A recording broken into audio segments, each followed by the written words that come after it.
Oh, We're back. we're back. Wait, just make sure this.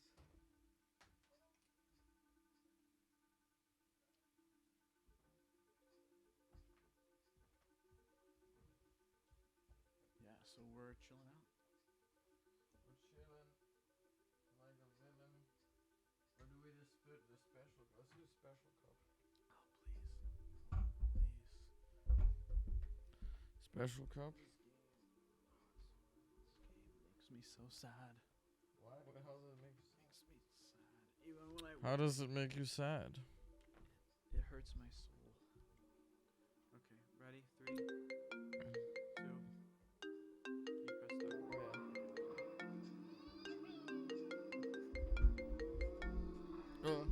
How can it hurt your soul? It just makes me feel sad. I don't know, something about it. I'm like really, I'm not doing too well right now. No, me either.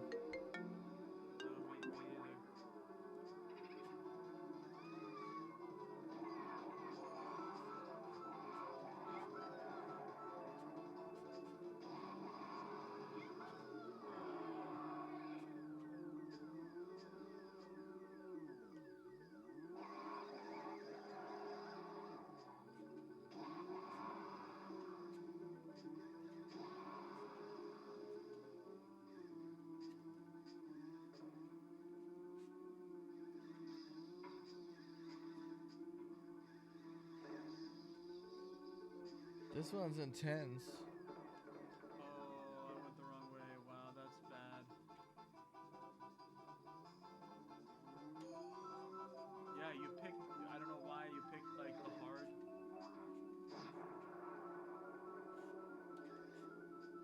Oh, that's you right there. I'm getting It's smashed. okay. I thought it was nice and then I killed myself, so.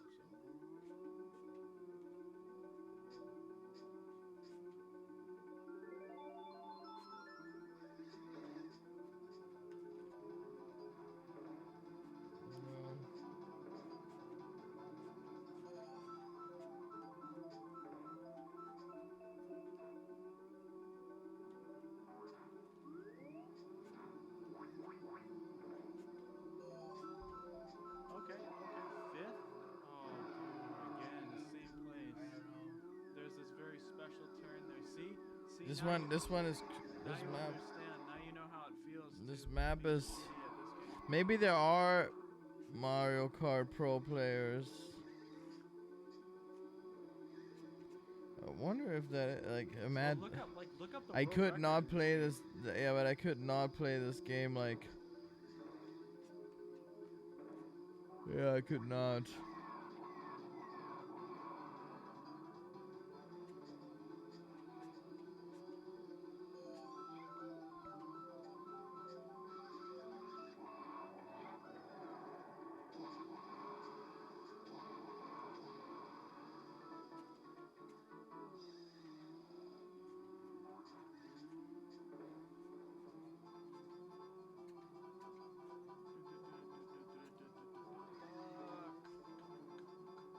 Fourth place. Let's turn that into first place. Come on. Let's go.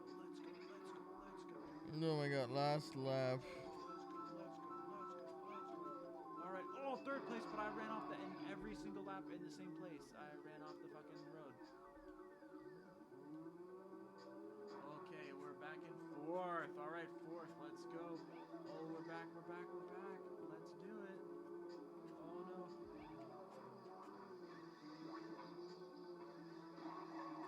Did I hit somebody with that? I don't really know, but I tried. Okay, fourth. Nice.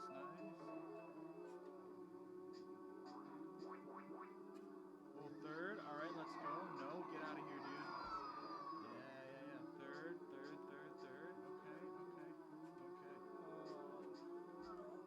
Okay. There it is. Third place. Not so bad. Number 3.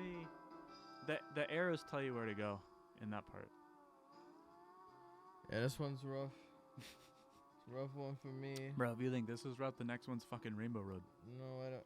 You just don't want. No. We doing it? Look, I said no 2 ago. Okay? I have no desire to lose in Mario Kart. Oh my god. Feels like it's 4 a.m.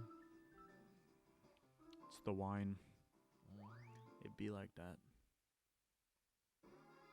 Oh, this is Rainbow Road. Why did we repeat the first one then? I don't know. Did we repeat the second one? No. It didn't repeat any of the other ones. First place, baby.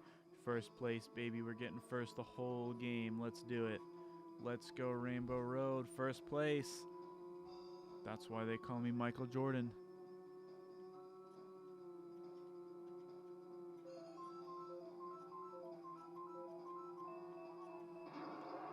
All right. Third place. There we go. Third place. What the fuck? That was me. Get the fuck out of here.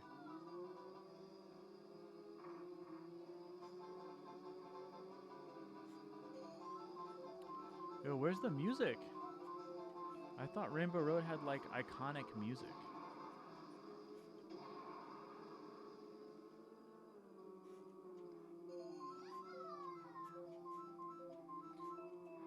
Oh. What a long track that is. What is this fucking guy here in the middle that just bombs my ass every time?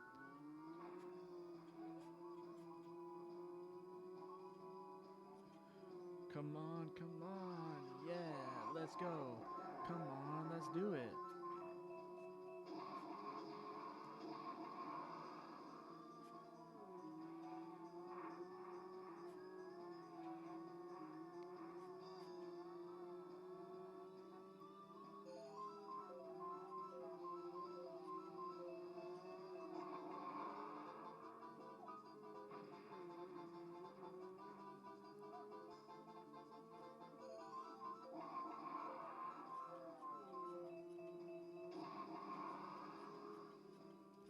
Alright, there we go. We got the overtake. Place number 4. You're in fucking first place? What is this? Bruh. I haven't even gotten to the next lap. Oh my god, my neck is hurting. This is the one that turns boys into men. Is it? Wow. Yeah, see? You turned away for 1 minute, now you're in 4th place.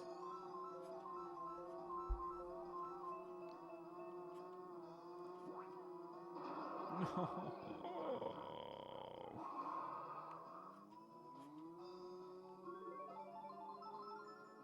Wait, why are you on lap 1 of... Am I only on 2? There's no fucking way. It's only a second lap, holy shit.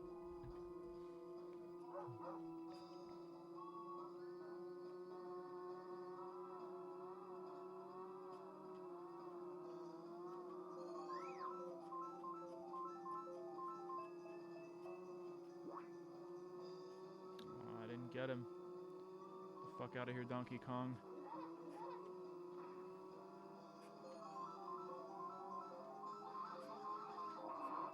What the fuck is that?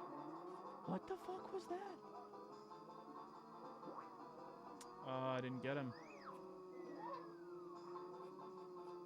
Think you're gonna win the I mean, I don't know. Fuck out of here, Donkey Kong, I swear to God. Holy cow. He's coming to fucking clap my cheeks, dude. 2, 3. Come on, come on, come on, come on, come on.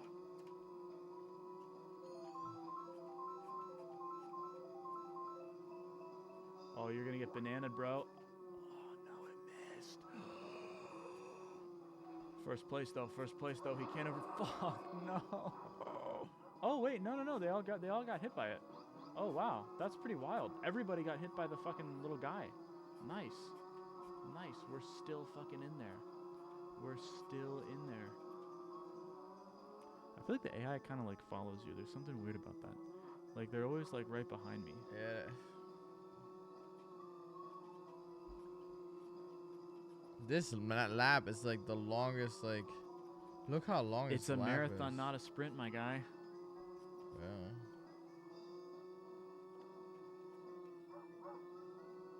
Why is there a dog barking? Oh, I hate. What are these? I hate these little, like. Yeah, those fucking guys that come and fuck you up. Yeah, I know. I hate them too. Oh, get wrecked, Donkey Kong. It's your funeral, my guy. Oh, fuck off with that. We both just fucked each other, bro. And now Donkey Kong is winning. Look, I'm sorry, Yoshi. We just played ourselves right there. Bro, and now I'm 5th place. This is the worst game I've ever played.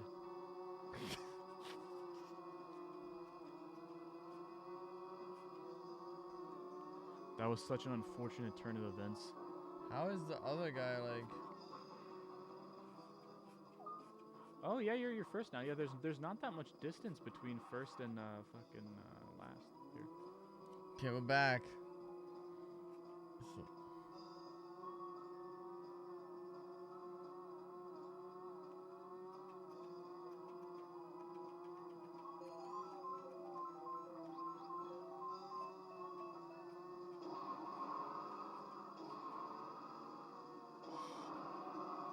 Fuck that. We both got hit by that.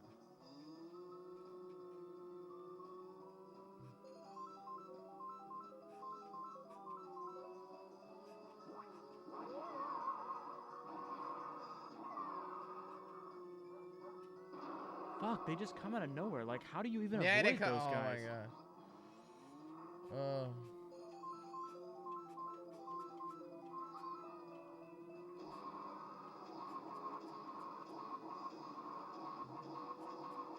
Oh my god, get fucking wrecked, Donkey Kong. Wow. This is how crazy it is. I was first and now I'm 4th.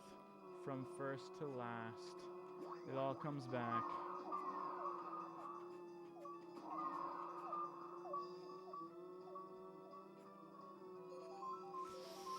Let's go.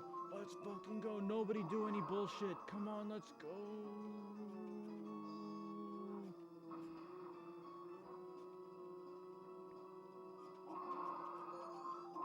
Oh my god, I got hit by my own.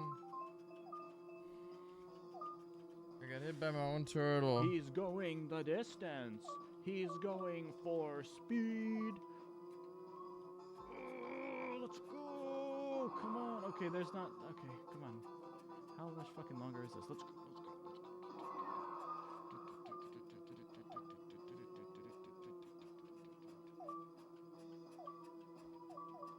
This one's not actually that hard. This track here. Like I haven't really fallen the fuck off that much. You can fall, I think. Can you? I don't think you can. There it is. The one and only Rainbow Road Champion 2023. Congrats. All that time. was a huge one. Huge W. I started the last lap. Here was we are first, on the MW podcast. Huge can I even W. oh my god. You heard it here first. I got wrecked. I got wrecked on the last. Oh my god. Mario Kart is like life. It's brutal sometimes. Mario Kart, baby. The world's best game. Like I was saying, I always want to play more of it. It's the world's best game. That's why they call me the Michael Jordan of Mario Kart. World's best game.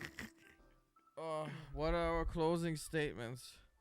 First time ever being on a podcast. How was it? It was great. For closing statements. Is that your first time ever being on a podcast? Comment, or subscribe. Yeah, this was my first time. Wow. Have you been on a radio show before? No, never. There was this guy I used to know in college that would film me all the time for his vlogs, but other than that, no. For his vlogs. Interesting. Yeah, oh my god, it's 5 a.m. What is it right now? Like 7 p.m.? No, it's 5 a.m. Oh yeah, sorry, yeah, I forgot. Good little 2-hour podcast. I don't know, normally podcasts are an hour, right, or something. Yeah, like hour or two. I feel like most of these type of podcasts where you just talk to people about shit is like an hour or two. Shit. Daddy chill. I love that fire yard. What even the fuck is that? Like, Daddy chill. Daddy chill. It's so fucking good. It's a classic. Shout out to whoever made that. That's a good one. I mean, that must have been paid actors, right? No, that's like it's like a scripted thing, but it's funny. Yeah, it must have been like Shout out to the people that make the vines that make this planet go around, and the TikToks now, and the Instagram Reels, and the YouTube Shorts. Thank you for all of you. I would make you a typewriter, no, but you already have one. I already have. There's only 5 or 6. No, it should only be one per person. What? It's like kind of like, it's like a drink ticket, and you go, but it's only specific to your, you can't farm them. And when you're in, you can't farm. I've been farming the typewriter. You can't farm them. Yeah, it's you have to present that note if you want to hang out with Malte in heaven. So, but hell, I mean, first podcast, man. It looks for the first podcast. This is a pretty high bar that we're hitting. Fucking dope, dude. Yeah, absolutely, I mean, sick. I wonder. Yeah, it's kind of like, it's nice too. It's like, it's really just sit, because you kind of like, we have to like tilt towards each other, and then we're still like inviting like the imaginary audience over here in all of this space, which is you guys, the viewers at home, who we love. Yeah, who we love and support. It might only be Aaron, but it's okay. No, Aaron isn't even watching. Not even. Well, shout out to Aaron. But we're gonna check all the Twitch comments later and what we could have responded. I just wanted to make it like comments. I just wanted to make it like a continuous thing, and kind of like don't let anyone question, no outside questions. Maybe we'll integrate that in some of the further ones. No pre-approved questions. Well, the assistant will do that. The whatever, the videographer will. No pre-approved questions, but I think we did good with the lighting. Yeah, didn't we? It's a great podcast. You're the next Ethan Klein. No, I don't want to do. No, I just like sort of. Every once in a while, when we have like really somebody that is dear to our hearts, we'll have him on the podcast. Thank you. Would like Jeremy. Would love to have some surfers on the podcast, some skateboarders. It's interesting, like you just really like hit us up. Get into your view of your life. You know, I feel like it's sort of like. That's like the interesting thing about like everyone. They have their unique story, and I feel like I'm sometimes have a hard time like this really focus or forces me to listen to people, which is sometimes just like I'm so wrapped up in my thoughts that I sometimes struggle to truly listen. So that's this is my form of giving back to the world. That'll improve all of your relationships, guys. Listen. Just listen. You know, sometimes you don't have to wait for your turn to talk. Sometimes I feel like I just have to have the microphone come from the other side, so we both have different angle. This is a good way though. Like this with the stand over here, I think is nice. Yeah, that's good. I feel like Ugh. Alrighty, we're gonna hit the club. And is there anything that you'd like to promote? Anything you'd like to? Is there the reason you're on this podcast today? Well, you promote. We got more records coming out. We got lots of records coming out. We already have some that are out that you can bump. Very bumpable tunes we have, and there's nothing in particular. And I think like it just like this is sort of like if you're interested in what we're doing, then you can tune in. And, I think it's important we're just doing our thing. We're not trying to chase any trends or whatever. And I think that's sort of like, yeah. You just gotta be in it for the long game, and you gotta be willing to stay your course, And I just want to make cool shit. We're making cool shit. We have Arizona coming out next week. And then we have some really cool things coming out after that. We got like from Coldplay to who else? Radiohead. We have so many. We have Coldplay. We have Radio Gorillaz. We're gonna have a bunch of them coming out. It's gonna be banger after banger after. We also have some all summer long. We also have a bunch of them with female vocals that are coming up that um I'm trying to weave in, like I'm trying to like figure out like what is that, because I feel like it's gonna be like, this is something that I'm like sort of thinking about right now. It's gonna be really interesting once I'm like, because I want to have more other people's vocals on it, and then when it fits me, then I'll do it. That's like another interesting thing that's so cool about being a DJ is that you get to feature vocal sounds Yeah. that you can't do. Then you can't do yourself. You know? So that's really interesting. But I'm right now just thinking like, what is my sound when I have a female vocal on it, and I'm getting like an idea, and it's really exciting me to get into that realm of like having a different singer, but it's still my record. Like, it's not their record. Like, that is something that as a singer songwriter or like, this is like, not even a producer can experience that, because like I feel like a lot of producers, they have to make the records that the artist wants, but as a DJ, you kind of a producer and an artist, so it's suddenly like, like you don't have to ask the singer if they like this. The singer normally is also the artist. So like a lot of times you have like the artist, the singer saying, "Oh, I don't like this guitar thing," or "I don't like this pedal," or "I don't like this synth line." Yep. And I'm like, "No, you're just a singer." Like, by all means, like that sounds horrible when I say it like that. But like, by all means, like, I love that you sang on the song and I want to feature a vocal. But like, this is my This is my song. Like, and it's such a weird thing that I'm still like starting to wrap my head around, where it's like, it's your song, and the vocalist is like nothing else than a studio musician.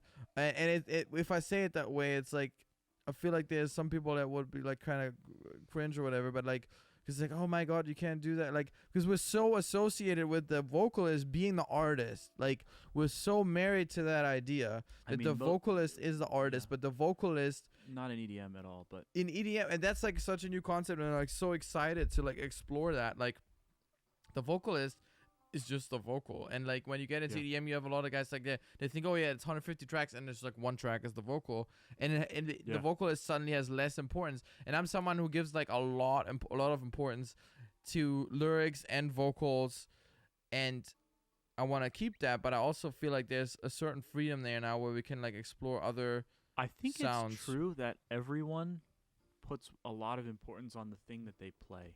Like, it's very hard to not do that. And I know that even myself as a producer, I am very, very picky with drums. Even making EDM, it's very important to me, and I make sure all the drums are always exactly right, and I know exactly what I want, and I know what sounds I want, and it's very, like, I spend a lot more time on that than I would other stuff because I understand it really well. And I think a lot of people are that way. I think most people are that way. Like, as a vocalist, you probably spend a lot of time thinking about the vocals and the lyrics, and that's like such an important thing for you. People who play the piano, they're like all about the synths. They have to get the synths right, and this constantly like that's what they're always thinking about, because that's what they like. It's weird, like everybody comes at music from, even when you're a producer, you still kind of come at music from the angle of like the thing you play. I think even producers are that way, you know? Like, a lot of them, you can tell the producers, they're like piano guys. You know what I mean? Like, a lot of them, or whoever. Yeah, a lot of them come from like, or vocal, like Max Martin, for example, is like, was like a vocalist in a metal band. Mm-hmm. And he knows, like, that's what he pays attention to. It's funny because like half of his production is vocal production. It's like half of the record is like vocal shit. It's like, they're like, should we do a pad? They're like, nah, let's do like vocal ahs. Like, that's a decision that you could make, but that's like a decision a vocalist would make. They'd be like, let's do vocal harmonies, you know? It's like, what do you grab instantly? I feel like. What do you grab? What do you snap? That is the question. Lean with it, rock with it, drop with it, snap with it. Jeremy's the winner of today's Mario Kart segment. I can't believe that. I feel like maybe you were sandbagging because I'm. No, I wasn't. Today, no, I was. It's this. I feel like it's just like Mario Kart is hard, and on some luck days of the draw. Sometimes it's just the algorithm that does it. But yeah, really excited. I'm excited that like suddenly there's all like spring is coming in California, so that's really exciting. Shout out spring. We got a bunch of records coming out. That's exciting. Life is looking good. Taxes are due pretty soon. That's exciting. Yeah, so all around. If you're getting that refund, congratulations. If they're taking your money away, I'm sorry, but at least you made a lot and didn't report it, so that's good. Yeah. Good all around for everybody. No, I'm really excited for this year. It's like, I feel like we're now like really in full swing. Like COVID seems to be somewhat like in the rearview mirror, or has been for a long time. But for some people, it's not that COVID wasn't over like in 2022, but it's like the habits. We were so like normally, right? If you do something for 3 months or like a month, like the habit of just staying in is like still like ingrained. Like I used to go out a lot. Dude, a everything. lot. Let me tell you, as somebody who works in live events, it is not. People are not staying home. Shit is selling out. Still, a lot of stuff is selling out. I mean, it's cooled off, but as soon as they like lifted those rules, people were like, "Let's fucking party!" Like people were so tired of not partying. Partying is an essential Yeah. part of life for most of us, especially if you're a DJ. But yeah, You could also have the back crack. yeah. Yeah, but it is like people are excited to get out. They have been for years, and it's definitely cooled off now. But Yeah. people are. I'm out excited. I was at this. Jeremy got me on the guest list for the show. There was Sun Holo, and I asked him what his favorite kid. No, I didn't. But there. No. I thought, okay, here's the thing. I thought about it for a second. Like, you know, like I have like talked to, like I'm sort of like don't have a problem walking up to anyone in a bar and talking to them. I've talked to the producer of Kings of Leons once. What's his name? Forgot his name. Jakir King. Like in Nashville in the middle of a bar and just like, it was an interesting conversation and he actually wanted to continue conversation, give me his email or whatever. But like, you know, I can do that. But yesterday I was like, what am I gonna ask him, you know? Oh, like what? Like meeting people out. Yeah, and like I mean- in LA you might run into like celebrities or like musicians but that are known. sometimes, But then if sometimes you they don't wanna even be left alone. Yeah, exactly. But also like I realized like, okay, in this case with like Sun Holo, I'm not even familiar with his songs or anything. So like I'm not even Don't like say that. You should be. no, I should be familiar and I will be He's lit. familiar. And now this might be my time to get into familiarity with it. But I was like, oh wow, I'm not even that familiar with stuff, so I should just go home and listen to some of his music and leave him alone as well, yeah. You know? Sometimes Sometimes go you just towards leave people, alone. sometimes leave people alone. What are our closing statements here? We've been trying to close for the last 90 minutes. Thank you guys for tuning into the first awkward and crazy podcast of I don't think it was awkward at what's all. it called? What's I the don't. I had. podcast? There was zero, and I've been on awkward like radio shows, or whatever. I'm There was just kidding, zero. but No, but really, there was we're just zero figuring it awkwardness. out. Like I've had like. Well, we know each other, but you know. No, yeah, we know each other. That helps. That helps. It helps to. But live in the same I've house. have had like numerous like awkward. Yeah. I also had like radio shows where we had like artists and then their parents were like watching out of the window and the artist told something that like the parents shouldn't have known about and then it got awkward and they were staring through the window and like it was like like like, all right, guys, be honest. Like, yeah, it was like, let's talk about your sex life. Their parents are staring in the window. Hey. yeah, stuff like that. It was but this was like zero awkward. I'm really happy that the screen came through. That's pretty sick. And maybe soon enough I'll figure out a way how to like actually implement the sound and the video of it, and then we have this in as sort of like a cool little thing down here maybe, Yeah. or up there or up there. Yeah, just subscribe, like, and comment. And stream "Come As You Are" A by stream Come As You Malte. Are. Stream "Come As You Are," Stream guys. somewhere only Whatever we you're know. doing, wherever you are, stop what you're Yeah. doing and stream "Come As You Are," the world's best song. What if everybody likes Nirvana? Your mom likes Nirvana. You like Nirvana, right? There's But something. what if it was yeah. a club banger? Yeah, what if it was a club banger? What if it No, was from a all the songs that banger? we released, I feel like it's interesting because we release a lot right now, but this one feels sort of like Slapping. singly, it Feels good. singly and tingly. Like it feels like a single, and I feel like that's sort of what yesterday I talked with the Ross about. That's what we're gonna keep doing. We're just gonna keep releasing a lot of music, and Shout out Ross. by doing that, we will see which ones sort of feel like singly, and that's almost like becoming your own A&R. Like you release it, like right. So if we do like 20, and then we have like comes here, but that feels like a single. Then we're like, oh, okay, this is what sort of it's interesting. Yeah. It really feels like a single, and Summer Only We Know feels sort of like the single with the B thing, and then maybe we have Arizona that's like the next single, and then we have another one that is sort of like They're all singles. they're You all should singles. only They're all create singles. That's I true. don't. I'm tired of listening to track 35 on an album that They're sucks. all singles, dude. I don't. I like have this that. weird I'm- craving I right don't now, like that they and do I don't know. Like first, I felt like I was craving Taco Bell, and now I'm craving a Big Mac for some reason. Wow, that is It's a weird craving. shout out America. That is such an American thing to say. I'm just craving a Big Mac, dude. It's 'cause they wire your brain. Have you ever seen Super Size Me? They like wire your brain to No, I don't, crave yeah. McDonald's. There's like a chemical in there that get you hooked on like McDonald's. Yeah. We need to find the musical chemical that we're gonna put in our songs. Okay. Baby, pull me closer. Closing statement. The first time it was sick. It was good. We're gonna have some more. We're gonna flood the social media with this first adventure. I'm really happy how it. Yeah, it's the first one, and we're just gonna keep progressing. It's pounded, Fuck yeah! Thank you guys for tuning in. and let me see. I can just play. What's the name of your podcast? The name of the podcast is Modcast. I don't know. I don't have it on Eminem. We'll figure it out. Welcome to the But there's no like Modcast. what is like Joe Rogan saying the Joe Rogan experience. Maybe Yeah, it's like called. Yeah, that's what it's called. the Malte experience. I don't know. We'll figure it out. Let's play some music on the way out. Let's do it. Later, Jerry. Just tell the crowd later. Later, crowd. We're signing off now, playing some music.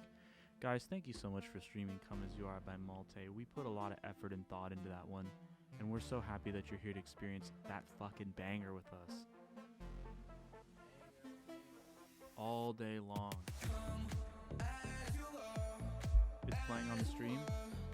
I can't hear it, but guys, I already know what it sounds like. It's a banger. We're talking over it right now. No, it's a banger. Yeah, that's the most da da da da da da da da da da. That's it. That's the vibe. More vibes to come. Maybe we'll have a girl at some point. We still haven't signed up. We can't speak on. We're just reveling in the madness. And in this podcast, I mean, and also, should we shout out the main man himself for A&Rs and all of our stuff? oh yeah. Shout out to the mystery man. There's a German overarching figure that has trained us to do what we do now. You know who you are. He sometimes likes to stay away from the limelight, but he was a huge influence. And cheers. Cheers to you. You know who you are. And now we have the secrets to making bangers.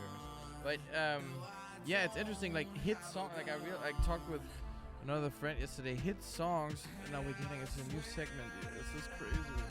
We're segmenting it out, but we kind of have to close. Okay, the podcast is over, but we're hanging. Podcast over. We're hanging. I like that.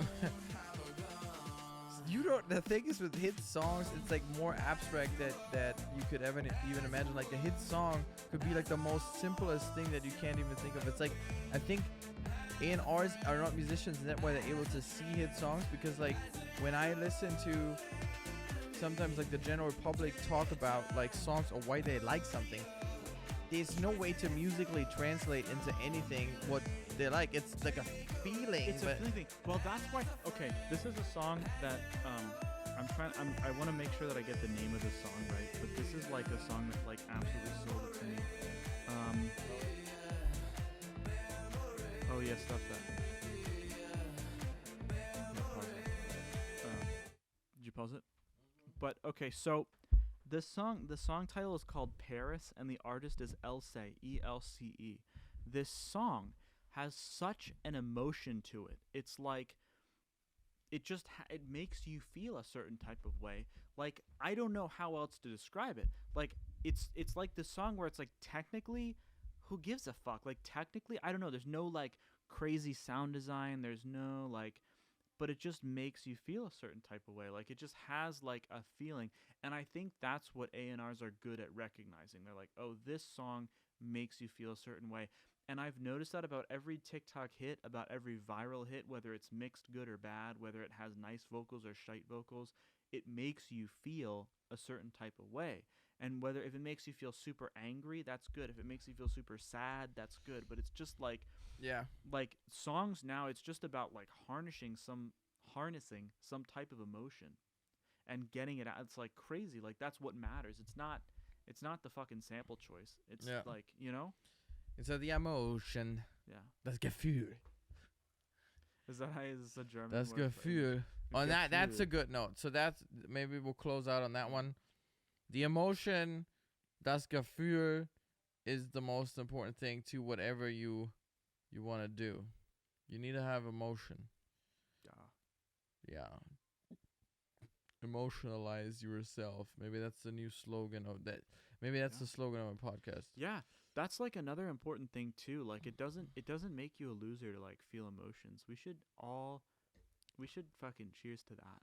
Yeah. Like people think that you should not be Sports. emotional. That's why I like playing video games. Fuck them. It's like a roller coaster. Give Like, me guys. one round of Counter Strike, and it's a roller coaster. Roller coaster of emotions. of emotions. Okay, I need some fast food. Yeah. Taco Bell, In and out. In and Out, Hmm. Burger.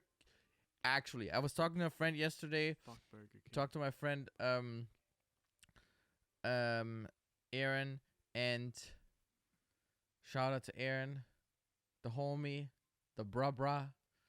What's cracking? You should have him on a podcast for sure. I should have. He doesn't. I don't know. He doesn't want to be in the limelight sometimes or in front of the camera. Anyways, well, we had talked about Burger King. He said he likes Burger King fries, better than McDonald's fries. And I That's said, cap. okay, no, sure, but I said no. I said like if we talk because sometimes I just get fries from McDonald's, just like a single large fry. And I said like, but I love the Burger King fries when they're paired with the burger. But like I would never eat them alone. But McDonald's fries I can eat alone as a meal by itself, just a little mayo or like ketchup, and it's like a nice fry. The Burger King is nice. With a Whopper, the Burger King right now I would be totally down to eat a Whopper and fucking Burger King fries. You know who has great fries actually is Wendy's. I'm always shocked by Wendy's fries. Everything else on their menu is mostly garbage, but their fries. What do they have? Do they have burgers normally? They're kind of good. Yeah, Wendy's is just another one. They have. Do these we have a square Burger burgers. King? What are we doing now? Are we getting Burger King fries or where are we going? No one knows. Okay. No. In-N-Out has shite fries though. No, I don't. Yeah, I In-N-Out agree. has Like I shitty don't like. fries. I don't like The those. only time that In-N-Out fries are good is when you put a bunch of shit on them, like the fucking cheese and the sauce. Then they're fine. But like, Yeah. just the fries by themselves, nah. Fuck So that. what? Like, where are we going to get our fries now? I don't know. I think you should support your local small business that sells fries. That's what I recommend. We don't that you have do. any. Like in Germany, we have Yeah, we do. Frittenbuden, which is like We have so many. fry store. Like they just We have sell so many. fries. Frittenbude. That's what we have in Germany. Shout out Frittenbude. What do you want to eat right now? I don't need to eat really anything. I know ate you a don't need shitload of food, but Yeah, shit. Okay, I need to find. I'm some. trying to be healthy. That's good. So you're healthy. I'm also healthy. But I'm down to eat fries. I don't give a fuck. I mean, I mean, just a I fry. like the animal fries a lot. I crave the animal fries because they have a bunch of cheese and like that nice sauce and stuff. But like, It's just some kind of fry. I don't know why. Like I have fries in the oven too. I have a fryer I had myself. I had the most absolutely insane fries. There's a I restaurant. just on need the, to clean my fryer. There's a French restaurant on the Vegas Strip called Mon Ami Gabi. I recommend that shit. Mon Ami Like Gabi. their fries are He wasn't gnarly. fancy Vegas. They're or something. absolutely gnarly. I really recommend their fries. Like and mashed potatoes. Fries and mashed potatoes. That Yeah. place has like the best that you'll No, ever have. we have a fryer. We have a fryer here, and I used to have like peanut. Now I don't Well, have your oil fries right are now. better than any of them. No, but I have like peanut butter oil. So now, but the next thing I want to try is duck fat or duck oil. Yeah, that's how you. Yep, I think that's how they do it at the French place. I don't know why. It's like, oh, duck fat. Like you have the fries and the mayo and the duck fat. Oh my god.